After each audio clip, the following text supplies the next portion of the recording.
comic book fans, and welcome to another exciting edition of Cammy's Comic Corner. I'm your host, as always, Cammy. Now, let's get down to the brass tacks, people. This week was a spectacular week for comic books. I had so much fun, got that one pick of the week, and guess what? It's not nothing drama or like action or anything that was like, wow, that's a good story. No, it was a fucking funny story. It was hysterical, and this is why it was the pick of the week. From Marvel Entertainment, we have Deadpool #2, written by Daniel Way and art by Paco Medina.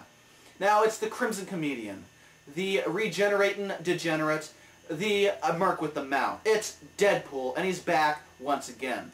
#1 issue, made my Fast Five last time. This time, pick of the week. Hands down, pick of the week. In the last issue, we found Deadpool saying, "Sign me up for duty, sir. I want to be a part of the Skrull invasion." Skrulls, they think of his offer, and then they go, no, we want his healing properties instead, because Deadpool's healing factor is much more faster and stronger than Wolverine's. So what do? They make a clone army of Deadpools, and it's pretty cool. Except for the fact that they need training, and Deadpool says, hey, you know, you can't just take my DNA and expect him to behave all menacingly and professional. And let me train him. Just please, let me train him. So it puts him up against the Super Skrull army. His little clone army defeats them. Skrulls are amazed. They go, that was an entire Super Skrull army. Well, obviously they're good. Deadpool goes, no, just wait. There's a method to my madness. Madness! You gotta let me train them to be just completely bonkers, because that's how, you know, they get my skills and my professionalism and how deadly I can be. So yeah, just let me do it. So they let him do it. And while they're letting him do it, something else happens. They start the best knock-knock joke I've ever heard. Knock-knock, who's there? BAM! Shoots him right in the face. That's funny. And now you have a bunch of whole clones of Deadpool shooting each other in the faces, thinking it's hysterical, taking the rest of the other Skrull armada. This is just utter chaos. What's Deadpool's plan? His plan is that he's working for Nick Fury. And Nick Fury says, hey, good job, buddy. He goes, holla at your boy, Fury. If you need a Skrull invasion taken care of, you call Deadpool, the Merc With A Mouth. Hysterical writing. Daniel Way obviously knows what he's doing, and I just simply cannot wait for the next issue. Deadpool rules.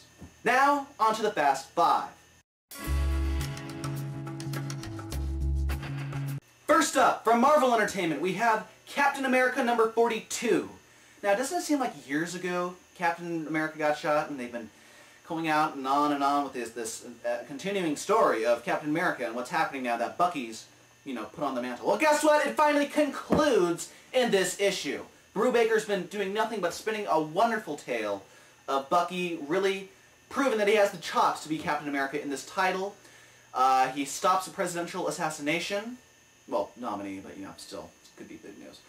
And Sharon Carter finally gets her revenge on Red Skull for putting her through all this crap, this shit.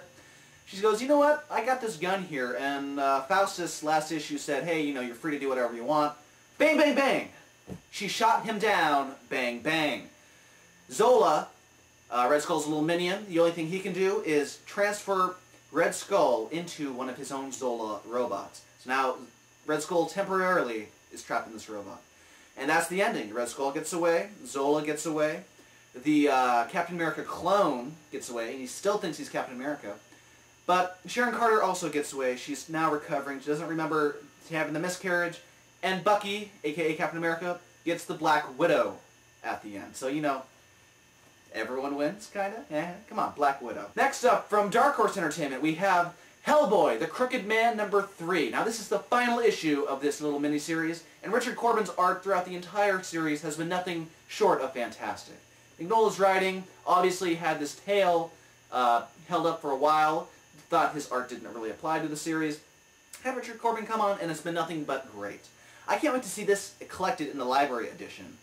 But enough about how amazing it is. Story is, Crooked Man finally comes to collect. Hellboy won't let that happen. Little help of a priest and God and, you know, all that stuff. A priest who resists temptation, by the way. So, you know, he's really a holy man of the cloth.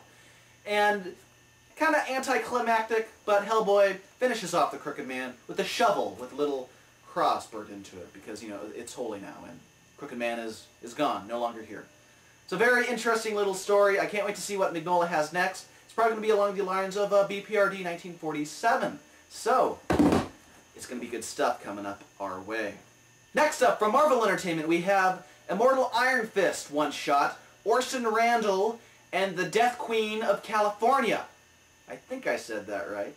But anyway, it's another one-shot starring Orson Randall, the Iron Fist before Danny Rand. And it shows him in the 1950s, kind of trying to solve a case. Comes in with this little Hollywood cult of these very voluptuous vixens of that have venom. I was trying to go with the whole V thing there. But still, it was a very fun tale. Sure, it's $3.99, but I think you get your dollar's worth on this one too, my friends. So go out, if you like the Immortal Iron Fist. This new writing team isn't all that bad. I'm still reading the book because, you know, I've grown to love and come attached to this character. So, Marvel, if you kill him off, I'm going to be pissed. So don't kill him off, because I know where you live.